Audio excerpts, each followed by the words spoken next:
Episode में हम देखते हैं कि लूफी अपनी डेविल फ्रूट की शक्ति से गोलियों को वापस उछाल देता है। हर कोई हैरान रह जाता है कि उसके शरीर पर कोई असर क्यों नहीं हुआ। उधर कोबी जोरो को बताता है कि लूफी का सपना है समुद्री डाकुओं का राजा बनना और दुनिया का सबसे बड़ा खजाना वन पीस ढूंढना। जोरो को पहले उस पर यकीन नहीं होता, लेकिन लूफी की हिम्मत देखकर वह प्रभावित होता है।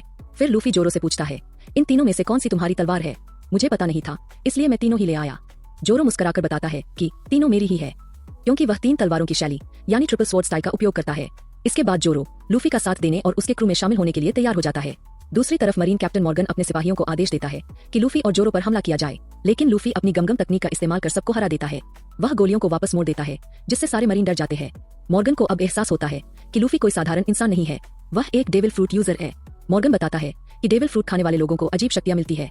कोई आग उगल सकता है, कोई पानी को नियंत्रित कर सकता है, लेकिन इसके बदले वे समुद्र में तैर नहीं सकते। यही डेविल फ्रूट लूफी को रबर मैन बना चुका है।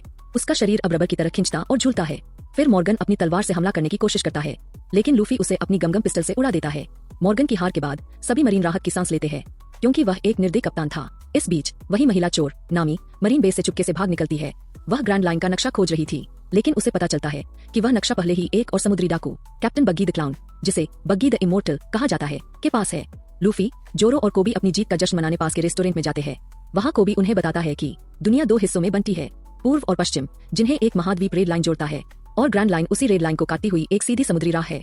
यही वो जगह है जहाँ मशहूर समुद्री डाकू गोल्ड डी रोजर अपना खजाना वन पीस छोड़ गया था। थोड़ी देर बाद मरीन ऑफिसर रिपर आता है। वह लूफी और जोरो की मदद करने के बावजूद उन्हें शहर छोड़ने का आदेश देता है, पर आभार के रूप में यह वादा करता है कि वह उनके बारे में मरीन हेडक्वार्टर्स को नहीं बताएगा। लूफी और जोरो मान लेते हैं और अपने बैग पैक करते हैं।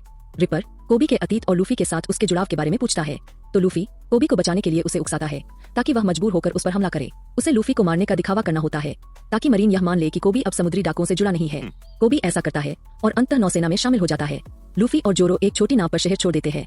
कोबी उन्हें विदा करता है, उसकी आंखों में गर्व और उम्मीद होती है। और इस तरह हमारा हीरो लूफी अपनी नई यात्रा की शुरुआत करता है, ग्रैंड लाइन की ओर, समुद्री डाकुओं का राजा बनने के लिए।